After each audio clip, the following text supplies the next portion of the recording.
The badge on his chest said, "Captain." But the look in his eyes screamed predator. He didn't just look at her. He looked through her, as if she were a smudge of dirt on his pristine white uniform. "Listen," he scoffed, his voice loud enough for the entire first-class cabin to hear. "I don't know who you slept with to get that ticket, but my cockpit isn't a charity ward. Get your bag, get out of seat 1A, and go back to row 40 where you belong." He thought he was protecting his plane. He thought he was the king of the sky. But Captain Nathaniel Cross had no idea that the woman he just humiliated wasn't just a passenger. She wasn't just a woman in a seat. She was Elena Robinson. And 10 minutes ago, she signed the papers that made her his new boss. This is the story of how arrogance crashed and burned before the wheels even left the tarmac. The fluorescent lights of Chicago O'Hare's Terminal 3 buzzed with a frequency that usually gave Elena Robinson a migraine. But today, the low hum felt like electricity coursing through her own veins. She adjusted the strap of her modest, worn leather tote bag and checked her reflection in the darkened window of the departure gate. She didn't look like a billionaire. She didn't look like the woman who had just acquired a 51% controlling stake in Aerolux International, one of the oldest and most prestigious carriers in the transatlantic corridor. She looked like a tired traveler. She was wearing comfortable black leggings, an oversized beige cashmere sweater that looked older than it was, and running shoes. Her hair was pulled back in a simple, slightly messy bun. This was by design. "Final boarding call for Aerolux Flight 229 to London Heathrow," the gate agent announced, her voice weary. Eleanor clutched her boarding pass. It was stamped clearly. First class, seat 1A. She had insisted on this. The board of directors had wanted to fly her out on a private jet to the London headquarters for the official announcement on Monday. They wanted champagne, press releases, and a red carpet. Elena had refused. "If I'm going to save this airline from bankruptcy," she had told the former CEO, "I need to know how it treats people when the cameras aren't rolling. I need to know why our customer satisfaction scores are in the toilet."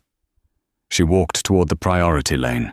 The carpet was frayed at the edges, the first strike against the maintenance budget. Ahead of her, a tall man in a crisp, navy blue pilot's uniform was cutting through the crowd. He walked with a strut that parted the sea of passengers. He dragged a sleek, rolling flight bag behind him, the gold stripes on his sleeves catching the light. This was Captain Nathaniel Cross. Elena knew his file. He was Aerolux's senior captain, a man with 20 years of flight experience and a personnel file thick with complaints that had been mysteriously swept under the rug. Elena stepped into the priority lane just as Captain Cross swerved to bypass a family struggling with a stroller. He didn't check his speed. His shoulder slammed into Eleanor's, hard enough to knock the boarding pass from her hand and send her tote bag sliding off her shoulder. She stumbled, catching herself on the stanchion rope. "Oh, excuse me," Elena said instinctively, reaching down to grab her pass. Captain Cross didn't stop. He didn't offer a hand. He barely slowed down. He glanced over his shoulder, his blue eyes icy and dismissive. He scanned her face, her hair, and her casual clothes, his lip curling in a micro-expression of disgust. "Watch where you're going," he muttered, the words sharp. "Crew coming through. Move aside." Elena froze. It wasn't just the rudeness, it was the tone. It was the absolute certainty that he was more important than she was. "I am in the line," Elena said, her voice calm but firm. She stood up, brushing lint off her sweater. "You actually walked into me, Captain?" Nathaniel Cross stopped then. He turned fully around, the flight bag coming to a halt. The gate agents paused. The passengers in the economy line quieted down, sensing the friction. "I don't have time for this," Cross said, checking his heavy Breitling watch. "I have 300 souls to transport across the Atlantic. I don't need to be lectured by some—" He trailed off, waving a hand vaguely at her attire. "By someone who is clearly lost. Economy boarding is lane 4, sweetheart. This is for priority." "I know what lane this is," Elena said, holding up her ticket. Cross scoffed, a dry, humorless sound. "Right. Upgrade? Points? Or did you just sneak into the line, hoping we wouldn't notice?" He stepped closer, invading her personal space. He smelled of expensive cologne and stale coffee. "Do yourself a favor. Step out of the way before I have security escort you for obstructing a flight crew member. That's a federal offense." Elena felt the heat rise in her cheeks, not from embarrassment, but from a simmering, righteous anger. This was the culture of Aerolux? This was the face of her company? "I'm boarding this plane, Captain," Elena said, staring him down, "and I suggest you get to the cockpit and do your pre-flight checks instead of harassing passengers." Cross's jaw tightened. For a second, he looked like he was going to snap, but he noticed a few passengers raising their phones, cameras recording. He knew better than to make a scene on the concourse. "Unbelievable," he spat. "They let anyone in these days." He turned on his heel and stormed down the jet bridge, muttering something that sounded suspiciously like a racial slur, though Elena couldn't be certain. What she was certain of, however, was that Captain Nathaniel Cross had just made the biggest mistake of his career. She picked up her bag. The gate agent, a young man named Greg who looked terrified, scanned her pass. The machine beeped green. "Welcome aboard, Miss." "Robinson?" Greg said, his voice trembling slightly as he glanced toward the jet bridge where the captain had just vanished. "Sorry about him. He's a lot." "It's quite all right, Greg." Elena smiled, a smile that didn't reach her eyes. "I have a feeling his attitude is about to change." The cabin of the Boeing 777 was cool and smelled of sanitized leather. Elena boarded and turned left into the first-class cabin. It was spacious, with lay-flat pods and massive screens, but the wear and tear was visible here too. Scratches on the console, a stain on the carpet. She found seat 1A. It was the prime spot, directly behind the cockpit, offering the most privacy.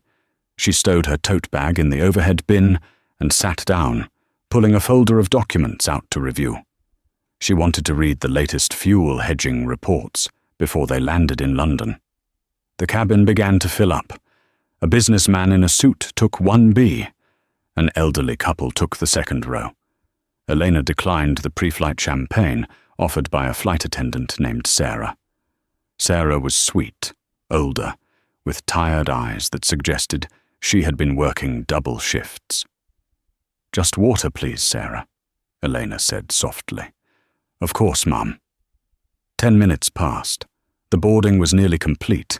Elena was engrossed in a spreadsheet when the cockpit door opened. Captain Cross emerged. He wasn't wearing his hat now, revealing perfectly coiffed salt and pepper hair. He held a manifest in his hand and was talking loudly to the purser, a stern woman named Linda. "I don't care what the gate says, Linda. The weight distribution is off. We need to check the cargo load again," Cross was saying, his voice booming. He turned, scanning the first-class cabin, likely looking for a friendly face or a high-status frequent flyer he recognized to schmooze with. His eyes landed on seat 1A. He stopped mid-sentence. The blood drained from his face, replaced instantly by a flush of red anger. He marched over to Elena's pod. "You," he said, his voice dropping to a dangerous growl. Elena didn't look up immediately. She finished highlighting a row on her paper, capped her pen, and then slowly raised her eyes. "Yes, Captain?" "I thought I told you to go to your seat," Cross said. He leaned down, placing a hand on the shell of her seat, effectively boxing her in. I am in my seat, Elena replied, her voice steady. Don't play games with me, Cross hissed. Seat 1A is reserved for full-fare first-class passengers or global elite status members. I know the passenger list. I know who flies my front cabin. I've never seen you before, and judging by the... He flicked his eyes toward her running shoes. Attire, you aren't exactly our target demographic. The businessman in 1B lowered his newspaper. Sarah, the flight attendant, froze in the aisle holding a tray of hot towels. Is there a problem, Captain? Sarah asked tentatively. Yes, Sarah, there is, Cross snapped without looking at her. We have a poacher in first. Probably slipped past Greg at the gate. He turned back to Eleanor. Let me see your boarding pass. Now. I already scanned it at the gate, Eleanor said. I don't need to show it to you. I am the captain of this vessel. Cross raised his voice. The cabin went silent. Under FAA regulations, I have the authority to remove any passenger who disrupts the safety or order of the flight. You are disrupting the order. Now show me the ticket or get off my plane. Elena reached into her pocket. She pulled out the boarding pass. She didn't hand it to him. She held it up. Cross snatched it from her hand. He stared at it. Elena Robinson. 1A, first class. He frowned, looking for a defect. Robinson. Robinson, he muttered. I don't know a Robinson. This must be a system error. Or you used a fake employee pass. He looked at her with renewed suspicion. Are you a dependent? Did some mechanic give you a buddy pass? Because buddy passes don't fly in 1A when I'm the captain. I paid for my ticket, Captain, Elena said coldly. Give it back. I don't believe you, Cross said. The arrogance was suffocating. He couldn't accept that this black woman in a sweatshirt belonged in the most expensive seat on the plane. It broke his worldview. I'm calling the gate. We're going to verify this. He handed the pass to Linda. Get the gate agent down here. Verify payment method. If it's points, if it's an upgrade, if it's a staff pass, I want her moved. I keep seat 1A open for crew rest on long hauls or for VIPs. She is neither. Sir, Linda whispered, looking nervous. The flight is full. There are no other seats in first. If we move her, she has to go to economy. Then send her to economy, Cross shouted. I don't care if she sits in the lavatory. I want this seat clear. I don't like her attitude, and I don't trust her. Elena stood up. She wasn't tall, but she had a presence that suddenly filled the cabin. You don't trust me? Elena asked, her voice cutting through the tension like a razor. Based on what evidence, Captain Cross? Based on my shoes? Or is it something else?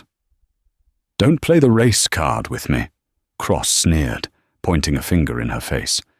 This is about respect. You disrespected me in the terminal, and now you're acting entitled. This is my plane, my rules. You want to fly to London today. You pick up your bag, and you walk back to row 35. Center seat, that's the only spot left, or you get off. Elena looked around. The businessman in 1B was looking down, afraid to intervene. The elderly couple looked horrified, but silent. Sarah was shaking. You are making a mistake, Eleanor said quietly. A very expensive mistake. The only mistake was letting you on board. Cross laughed. He motioned to the door. Move, now, or I call the police and have you dragged off. Elena looked at him for a long, hard moment. She saw the glee in his eyes, the joy of exerting power over someone he deemed lesser. She realized that simply revealing her identity now wouldn't be enough. He would just apologize, grovel, and keep his job. He needed to be exposed. He needed to dig the hole so deep he could never climb out. Fine, Elena said. She grabbed her tote bag. I will move. Cross smirked, crossing his arms over his chest. Smart choice, sweetheart. Enjoy the back of the bus." Elena walked past him. As she passed Linda, she stopped. "Linda, is it?" "Yes, ma'am," Linda said, her face red with embarrassment. "I need the Wi-Fi code," Elena said. "I have an urgent email to send before we take off." It's Aerolux Fly," Linda stammered. "Thank you." Elena walked down the long aisle, past the lie-flat seats, past premium economy, all the way to the back. The plane was crowded, hot and noisy. She found the empty middle seat in row 35, sandwiched between a crying teenager and a man eating a pungent tuna sandwich. She sat down. She pulled out her phone. She didn't open the in-flight entertainment app. She opened the secure corporate messaging app used by the Aerolux Board of Directors. She began to type. To Board of Directors, HR Legal Team. From E. Robinson, Majority Shareholder. Subject, immediate termination of flight crew, Flight 229. The plane pushed back from the gate. Captain Cross was up front, likely joking with his co-pilot about how he handled the riffraff. He thought the drama was over. But back in row 35, the signal was connecting, and the real turbulence was just about to begin. The seatbelt sign pinged off as the Boeing 447 reached cruising altitude over the Great Lakes, but the tension inside Elena Robinson refused to settle. Row 35, Seat E, the middle seat, was a masterclass in discomfort. To her left, the teenager had finally stopped crying and started listening to heavy metal music, so loud it leaked from his headphones like static hiss. To her right, the man with the tuna sandwich had finished eating, but now he was asleep, his elbow digging sharply into Elena's ribs with every breath he took. She opened her laptop tray. It was broken, tilting precariously to the left. She had to prop it up with her knee to keep her tablet from sliding into her lap. Perfect, Elena thought, her fingers flying across the screen. Broken tray table. Seat cushion devoid of padding. Air nozzle stuck in the open position. She wasn't just fuming. She was working. She was documenting. Every discomfort she felt was a data point. Captain Cross thought he had punished her by sending her to the back of the bus, but in reality, he had given the new CEO a front-row seat to the airline's failures. If she had stayed in first class, sipping champagne and sleeping on a lay-flat bed, she might never have realized how bad things had truly gotten for the average customer. About 2 hours into the flight, the smell of reheated chicken wafted through the cabin. The service carts began to roll down the aisle. Elena watched the flight attendants. They looked exhausted. Their uniforms were ill-fitting, and their smiles were forced. This was a leadership issue. Unhappy crews made for unhappy passengers, and clearly, working under a tyrant like Captain Cross was draining the morale of the entire team. The cart reached row 35. It was pushed by a young woman named Chloe, whose name tag was slightly crooked. "Chicken or pasta?" Chloe asked mechanically, not making eye contact. "I'll have the pasta, please," Elena said. "We're out of pasta," Chloe sighed, wiping sweat from her forehead. "It's chicken or nothing." "Chicken is fine," Elena said. "And could I have a cup of water?" Chloe handed her a lukewarm tray and a plastic cup that was only half full. "We're running low on water bottles, so sip it slowly," she muttered, before moving to the next row. Elena stared at the tray. The chicken looked rubbery. This was the product Aerolux was charging people $600 for. Suddenly, the PA system crackled to life. It wasn't the soft, professional voice of the flight attendants. It was the booming, arrogant baritone of Captain Nathaniel Cross. "Ladies and gentlemen, this is Captain Cross from the flight deck. We've reached our cruising altitude of 37,000 feet. I've found us some smooth air because, well, I know these skies better than anyone. We're making up time despite a delay on the ground caused by... Let's just call it passenger confusion during boarding. Elena stiffened. He was talking about her. He was actually mocking a passenger over the intercom to 300 people. "We run a tight ship up here," Cross continued, his voice dripping with self-satisfaction. "We appreciate you flying Aerolux, where we value class, order, and knowing your place. Sit back, relax, and enjoy the ride." The man next to Elena snorted in his sleep. A few passengers looked around, confused by the captain's weirdly personal tone. Elena just closed her eyes and took a deep breath. "Keep digging, Nathaniel," she thought. "Keep digging." An hour later, the cabin lights were dimmed. Most passengers were trying to sleep. Elena was reviewing the quarterly financial reports on her tablet, the glow illuminating her focused face. She sensed movement in the aisle. She looked up to see a figure standing there, silhouetted by the dim mood lighting. It was Captain Cross.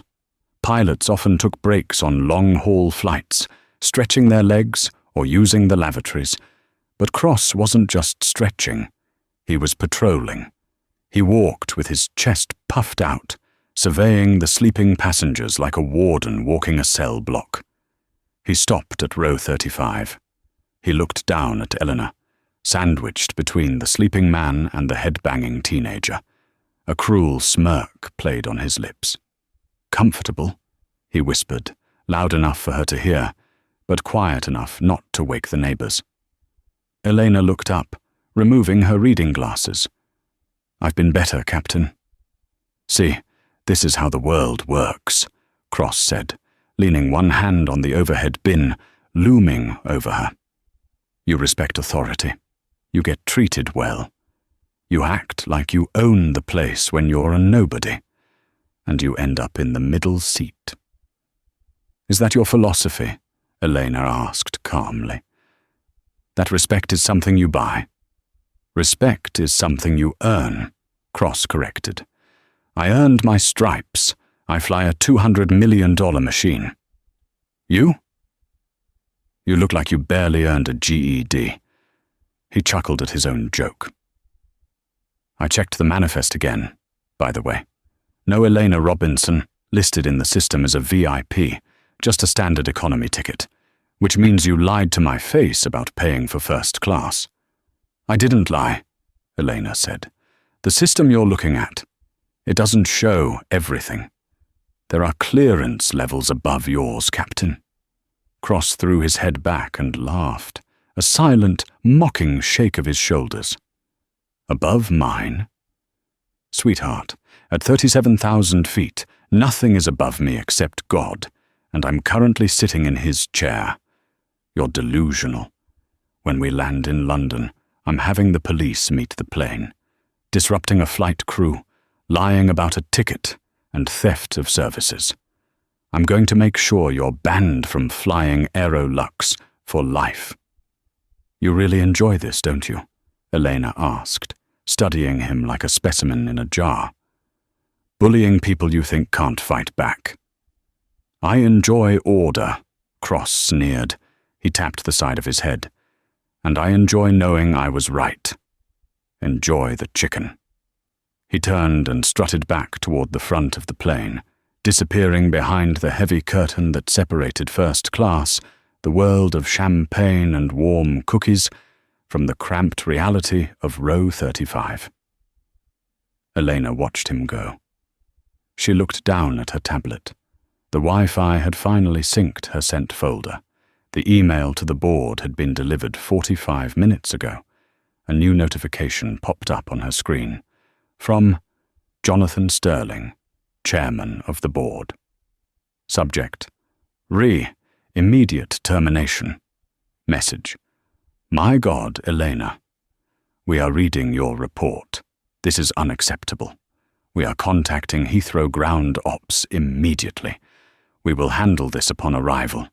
Do not engage further. We are sorry. Elena allowed herself a small, cold smile. She closed the tablet. She didn't need to engage further. The trap was already sprung. In the cockpit, the atmosphere was relaxed. The hum of the avionics cooling fans filled the small space. First Officer Mark Miller was monitoring the fuel flow, while Captain Cross sat in the left seat, feet up on the rudder rest, a violation of protocol, but Cross didn't care, eating a first-class meal on a tray. "Did you see her face?" Cross laughed, wiping sauce from his chin. "Stuck back there with the plebs. God, I love justice." Miller looked uncomfortable.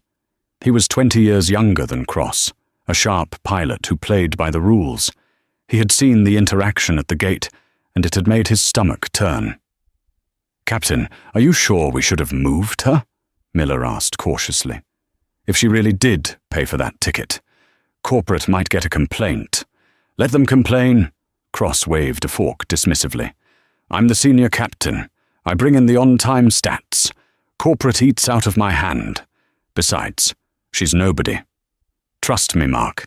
In this industry, you have to sniff out the scammers. She was a scammer."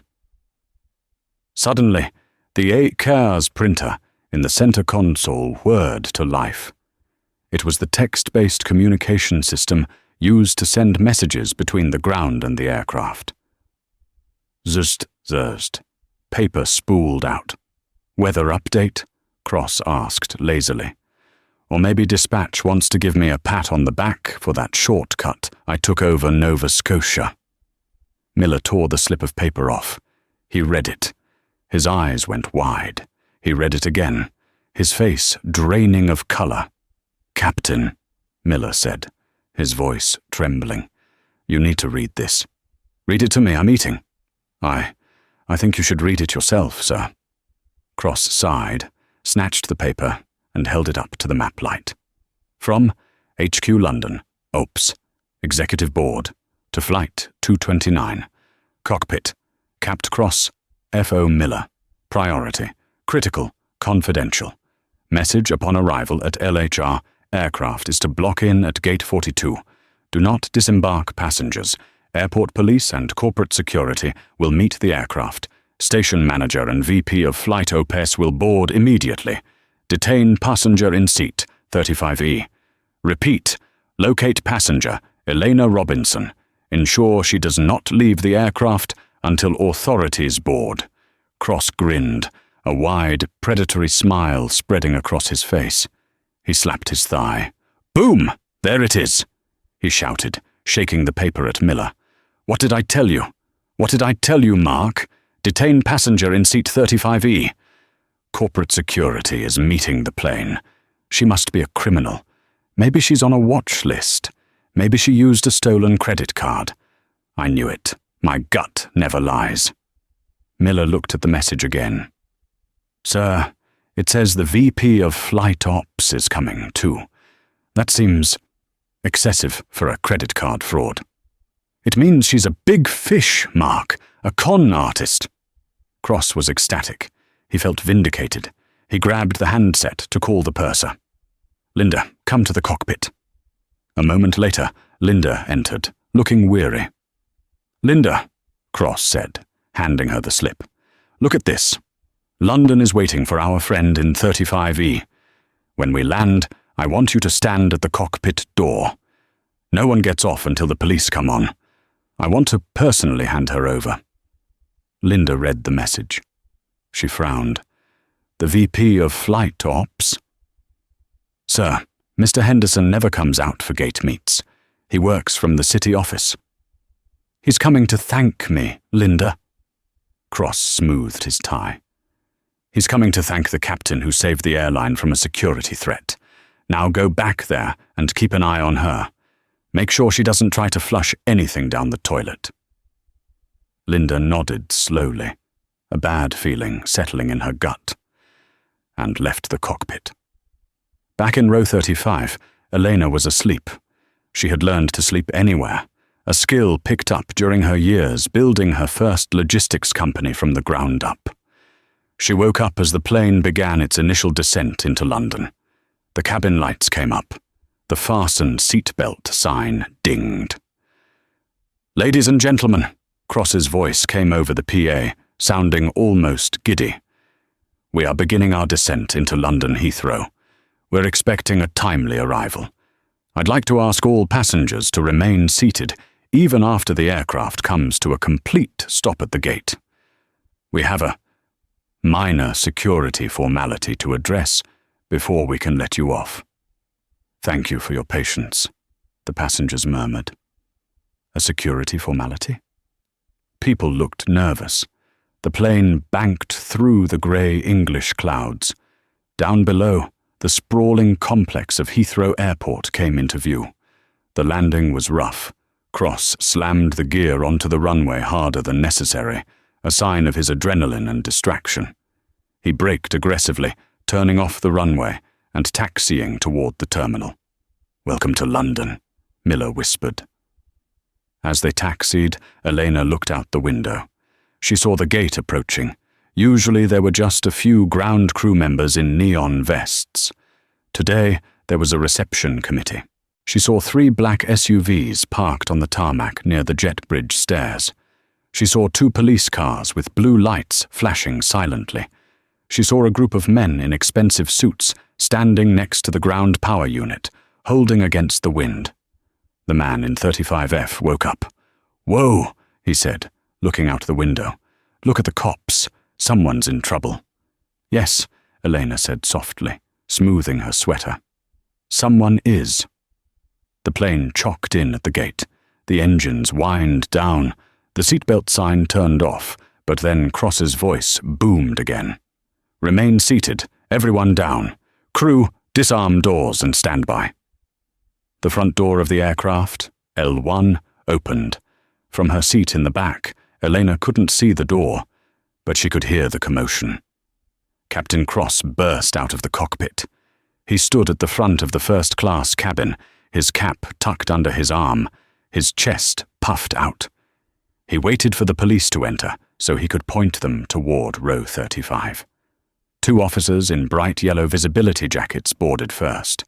Behind them came a tall, grey-haired man in a dark suit, Arthur Henderson, the VP of Flight Operations for Aerolux. Behind him was a woman with a tablet, the London station manager. Cross stepped forward, extending a hand to Henderson. "Arthur, good to see you," Cross beamed. "I'm glad you came personally. The situation was tricky, but I handled it. The suspect is in the rear, row 35. I can have my crew bring her forward, or..." Henderson didn't shake Cross's hand. He didn't even look at it.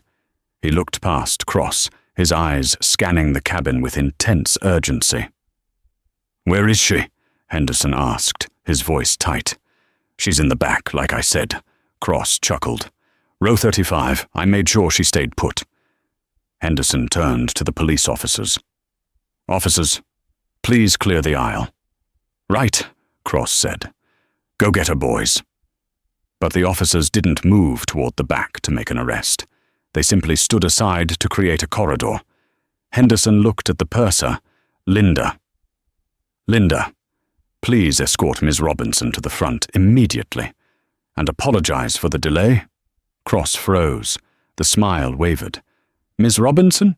You mean the stowaway?" "Stowaway." Henderson turned his cold gaze onto Cross.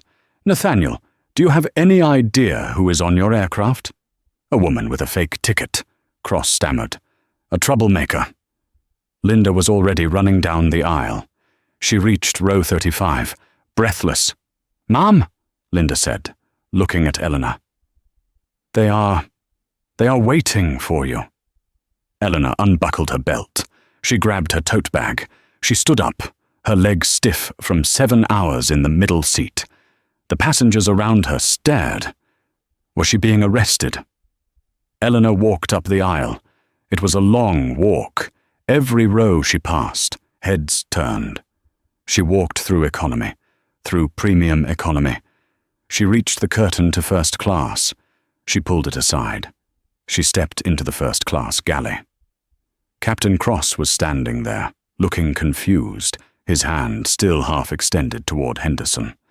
When Elena appeared, Henderson, the vice president of the airline, the man Cross feared and respected, stepped forward and bowed his head slightly. Ms. Robinson, Henderson said, his voice full of genuine deference and horror. On behalf of the entire executive team, I am so sorry. Welcome to London. Cross looked from Henderson to Elena. His brain couldn't process the image. The VP was bowing to the woman in the running shoes? Arthur? Cross asked, his voice high and thready. What is going on? Why are you apologizing to her? Elena stopped. She stood right in front of Cross. She was shorter than him, but in that moment she seemed 10 feet tall. Hello, Captain, Elena said. I believe you have my seat.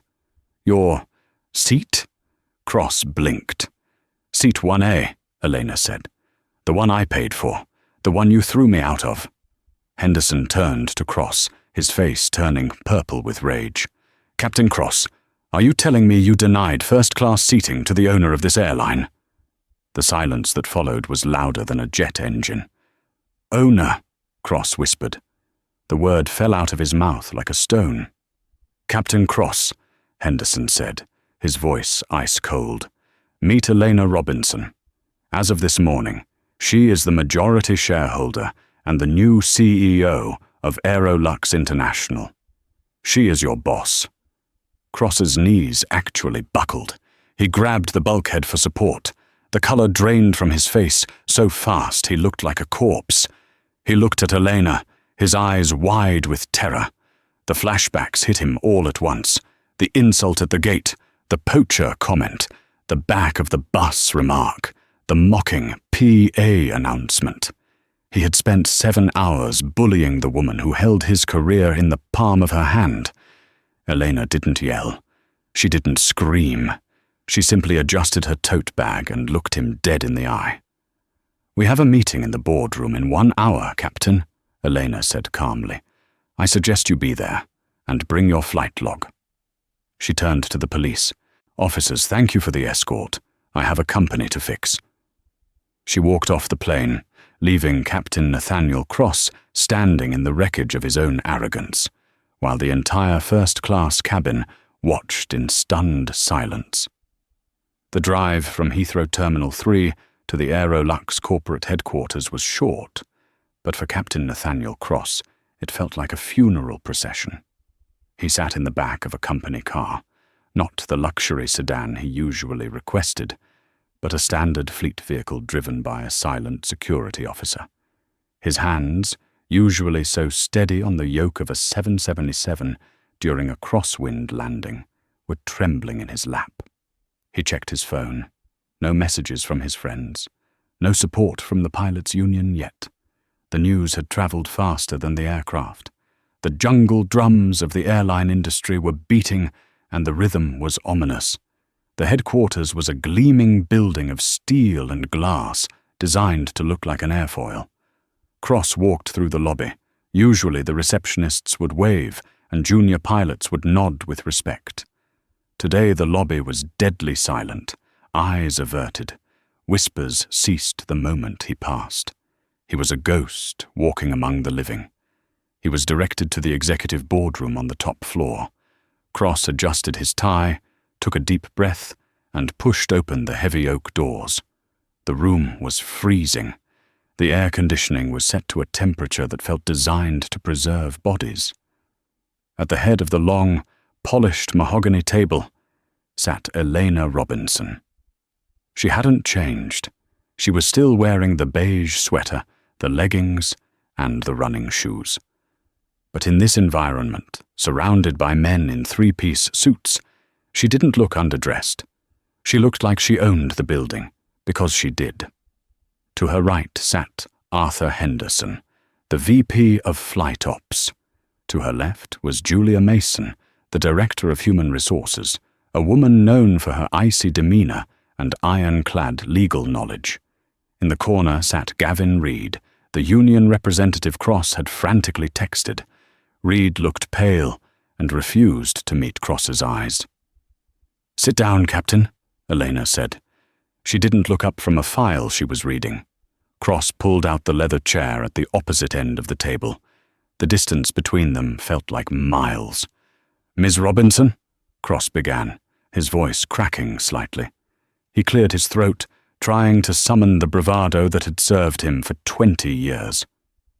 I want to start by saying, clearly, emotions were high today. The aviation environment is stressful. We are trained to make split-second decisions to protect the aircraft. If my assessment of your presence was incorrect, I apologize for the inconvenience. It was a non-apology, a sorry you felt that way speech. Elena finally looked up. Her eyes were dark and unreadable. She closed the file, his personnel file, with a soft thud. Inconvenience, Elena repeated. Is that what you call it when you humiliate a paying customer? When you profile a black woman as a fraud because she doesn't fit your narrow world view of what success looks like? When you purposefully seat the owner of the company in a broken seat next to a lavatory to teach her a lesson? I didn't know who you were, Cross blurted out. If I had known, that, Elena cut him off, her voice sharp as a whip, is exactly the problem, Nathaniel. You treat people with respect only if you think they have power. You treat people well only if you think they can hurt you. That isn't professionalism. That is cowardice. I am the senior captain of this fleet. Cross slammed his hand on the table, his temper flaring again. He couldn't help it. His ego was too fragile. I have 20,000 flight hours. I have a spotless safety record. You can't just come in here, fresh off a buyout, and lecture me on how to run my plane. I am the authority in the sky. You are a liability, Julia Mason, the HR director, spoke up. Her voice was calm and terrifying. Captain Cross, we aren't just here to discuss today's incident. Ms. Robinson's experience prompted us to open the Resolved archive. The complaints regarding your conduct over the last 5 years. Cross froze. Those were handled. They were baseless. Were they? Elena opened the file again. May 2021. You grounded a flight for 2 hours because a junior flight attendant didn't iron your shirt correctly. You made her cry in the galley in front of passengers. She was incompetent, Cross argued. August 2023, Elena continued. A complaint from a family traveling with an autistic child. You threatened to kick them off because the child was making noises that disturbed your focus during boarding. The door was open. The engines were off. You just didn't like the noise. It's a safety issue. October 2024, Elena read the last one. First Officer David Chen requested a transfer from your rotation. In his exit interview, he cited hostile work environment and constant racial microaggressions. The previous management buried it. I dug it up. Elena slid a photo across the long table. It spun and stopped right in front of Cross. It was a still image taken from a passenger's video earlier that day at O'Hare. It showed Cross leaning into Elena's face, his finger pointed, his face twisted in a snarl. This video, Elena said, was uploaded to TikTok 3 hours ago by a teenager in the waiting area. It has 4 million views. The hashtag #AutoAerolux is currently trending #1 globally. Cross stared at the photo. The blood roared in his ears. You are destroying the brand I just bought, Elena said softly. You are the rot in the foundation. You can't fire me, Cross hissed, looking at Gavin Reed. Gavin, tell them. The union contract. Clause 14(2). I have tenure. I have rights to a tribunal. You can't just fire a senior captain based on a viral video and a bad attitude. Gavin Reed, the union rep, finally spoke. He adjusted his glasses and looked at his shoes. Nathaniel, the union protects pilots against unfair dismissal and operational errors. We don't protect against gross misconduct and public reputational damage that threatens the solvency of the airline. If the advertisers pull out because of you, we all lose our jobs. Reed looked up, his eyes sad. We aren't contesting this, Nate. You're on your own. Cross felt the walls closing in. He stood up. Fine. You want to play it this way? I'll sue. I'll go to the press. I'll tell them the new woke CEO is purging the old guard. I'll tell them you compromised safety by distracting the crew. I will burn this place to the ground before I let you take my wings. Elena stood up too. She didn't shout. She didn't look afraid. She looked at him with pity. Hand over your badge, Nathaniel, she said. Make me, he sneered. Elena looked at Arthur Henderson. Captain Cross, Henderson said formally. You are hereby suspended without pay, pending the conclusion of a formal inquiry. You are stripped of your command authority, effective immediately. Please place your ID and your KCM access card on the table. Security will escort you out. Cross looked around the room. He saw no allies, only the cold, hard face of consequences. He ripped the ID badge off his shirt, tearing the fabric. He threw it on the table. It slid across the mahogany and hit Elena's hand. This isn't over, Cross whispered. You don't know who you're messing with. I think I do, Elena replied. Goodbye, Mr. Cross. He stormed out. The heavy doors slammed behind him. The room was silent. He's going to cause trouble, Julia Mason said, tapping her pen. He's a narcissist. He won't go quietly. I know, Elena said, sitting back down and rubbing her temples. That's why we need to be ready. Get the PR team in here and find me Sarah, the flight attendant from Flight 229. I need a witness who was on the inside. Nathaniel Cross didn't go home. He went to a bar in the terminal of a rival airline, ordered a double whiskey, and made a phone call. He called Marcus Thorne, a sensationalist journalist for the Daily Echo, a tabloid known for stirring up controversy and attacking corporate elites. Cross had met Thorne years ago at a charity gala. They shared a similar disdain for authority. Marcus! Cross shouted over the noise of the bar. It's Nate Cross. I have a story, a big one. The new owner of Aerolux. She's out of control. She just fired the most senior captain in the fleet because I wouldn't upgrade her for free. She endangered a flight. I want to go on the record. The next morning, the headline screamed from the newsstands and splashed across Twitter. Hero pilot, fired by billionaire tyrant. Captain Nathaniel Cross claims he was terminated for refusing to break safety protocols for new CEO Elena Robinson. The article was a masterpiece of spin. Cross painted himself as the guardian of the skies, a working-class hero who stood up to an entitled billionaire who demanded special treatment. He claimed Elena was belligerent and intoxicated, a complete lie, and that he moved her to the back for the safety of the flight. For about 6 hours, public opinion wavered. The internet loves to hate billionaires. Comments started to flood Aerolux's social media pages. Boycott Aerolux. Justice for Captain Cross. In the CEO's office, the PR team was in a panic. We need to issue a statement, the PR director urged. He's winning the narrative. People believe him because he's a pilot. They trust the uniform. Elena stood by the window, looking out at the rainy London skyline. She was holding a cup of tea, her expression calm amidst the chaos. We don't need a statement, Elena said. We need the truth. Statements are corporate. The truth is human. She turned to Julia Mason. Did you speak to Sarah? Yes, Julia nodded. Sarah, Linda, and First Officer Miller. They are all terrified of Cross, even now. But they are willing to speak if we protect them. Good, Elena said. And what about the airport footage? The CCTV from the gate? We have it, Arthur Henderson said. It has no audio, but the body language is aggressive. However, we have something better.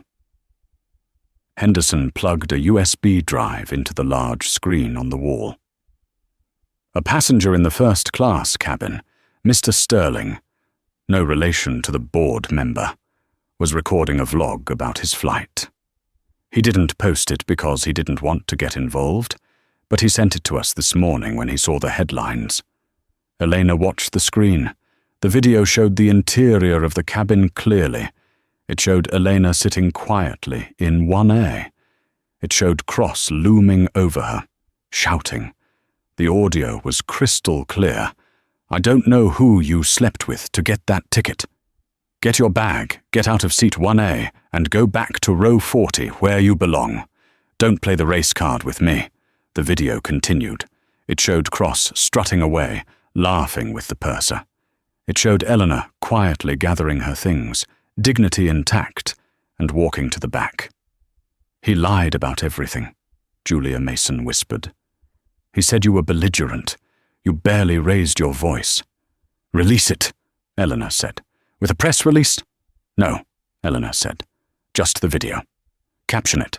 The truth at 30,000 feet. Let the world decide who the tyrant is." At 2:01 p.m., Aerolux posted the unedited video to their official channels. The reaction was instantaneous. The internet is a volatile beast, but it has a nose for hypocrisy. The video went viral within minutes. The same people who had been defending Cross suddenly saw the reality. A bullying, misogynistic, racist man abusing his power against a quiet, composed woman. The comments flipped. "OMG, look at how he talks to her. He asked who she slept with? That's sexual harassment. She owns the airline and she still moved. That's class. He's trash." But the real blow, the hard karma, was yet to land. While the internet was dissecting the video, Elena's legal team was busy. They weren't just looking at the airline. They were looking at Cross's finances. During the discovery phase for the potential lawsuit Cross threatened, the Aerolux forensic accountants found something interesting in the pilot's payroll and expense logs. That evening, Elena called a press conference. She didn't stand behind a podium. She sat in a chair, flanked by Sarah, the flight attendant, and First Officer Mark Miller. "We aren't here to attack Mr. Cross," Elena told the assembled reporters, cameras flashing blindingly. "We are here to apologize to the passengers and staff he hurt over the years, but we also have a duty to the law." She motioned to the screen. "Our internal investigation has revealed that Captain Cross has been running a pay-for-seat scheme for the past 5 years. He has been selling upgrades to first class for cash that goes into his pocket, not the airlines, and bumping legitimate passengers to economy to make room for his friends or paying customers. The woman he bumped me for? She wasn't a security risk. She was simply in a seat he wanted to sell to someone else." The room gasped. This wasn't just being rude. This was fraud. This was a federal crime. "We have turned over all evidence to the Federal Aviation Administration and the FBI," Elena said. "Aerolux is pressing charges for embezzlement and fraud." At that very moment, across town in his luxury apartment, Nathaniel Cross was watching the TV. The whiskey glass slipped from his hand and shattered on the floor. His phone rang.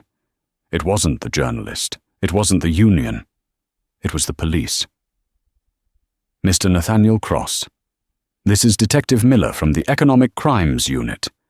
We have a warrant for your arrest. Please come to the front door with your hands empty." Cross ran to the window. Down below, the blue lights were flashing. Not the airport police this time. The real police. He had started the day thinking he was the king of the sky. He was ending it as a common criminal, exposed by the very woman he thought was beneath him. The karma had arrived, and it had arrived with handcuffs. The fall of Captain Nathaniel Cross was absolute. 6 months after his arrest, he stood in a federal courtroom in London, stripped of his uniform, his pension, and his arrogance. The forensic investigation had uncovered not just the discrimination against Elena, but a 5-year history of pay-for-seat fraud, where Cross had pocketed cash for unauthorized upgrades. The judge was merciless. "Mr. Cross, you treated the sky as your personal kingdom and passengers as your subjects," he declared, the gavel banging down like a gunshot. "You are sentenced to 4 years in federal prison, and your pilot's license is permanently revoked." As Cross was led away in handcuffs, he scanned the gallery for a friendly face. But there were none. His union reps, his drinking buddies, and his lawyers had all abandoned him. He walked through the side door alone, leaving the aviation world forever. Meanwhile, Elena Robinson was busy rebuilding Aerolux from the ashes. She knew that firing the bad apples wasn't enough. She had to fertilize the soil for the good ones to grow. A few weeks after the trial, she gathered the entire London staff in the main maintenance hangar. Standing before a massive turbine engine, she called 2 people to the stage: Sarah, the flight attendant who had served her water with shaking hands, and First Officer Mark Miller. "Sarah," Elena announced, her voice echoing through the silent hangar, "you maintained your dignity in the face of abuse. That is leadership. You are now the head of in-flight services." Sarah wept openly as the crowd cheered. Elena then turned to Mark. "And you, Mark, risked your career to tell the truth when it would have been easier to stay silent. That is what a captain does." Elena handed him a box. Inside were 4 gold stripes. "We are waiving the seniority requirement. You are now the youngest captain in our fleet." A year later, Elena found herself back at O'Hare Airport. She was flying back to London for the annual shareholder meeting. She wore a simple blazer and her favorite comfortable running shoes. She approached the gate, where a new agent smiled warmly. "Boarding pass, please," the agent said. The machine beeped green for seat 1A. "You're all set, Ms. Robinson. Have a wonderful flight." There were no insults, no sneers, and no drama. Elena walked down the jet bridge, the memory of that terrible day finally fading. Standing at the aircraft door was Captain Mark Miller. He saw her coming, stepped aside, and offered a sharp, respectful salute. "Welcome aboard, boss," Mark smiled, his eyes bright with genuine respect. "Hello, Captain," Elena replied, stepping into the cabin that was no longer a place of fear, but a place of welcome. "Let's go fly." And that is the story of how one arrogant captain learned the hardest lesson of his life. Never judge a book by its cover. Nathaniel Cross thought his uniform and his title made him a king, but he forgot that true power isn't about looking down on people. It's about lifting them up. Elena Robinson proved that you don't need to shout to be heard, and you don't need a badge to be a leader. Sometimes, the quietest person in the room is the one holding all the cards. If you enjoyed this story of instant karma and justice, please hit that like button. It really helps the channel grow. Share this video with a friend who needs a reminder that arrogance always comes before a fall. And if you haven't already, smash that subscribe button and turn on notifications so you never miss a new story. Thanks for watching, and remember, be kind because you never know who you're talking to. See you in the next video.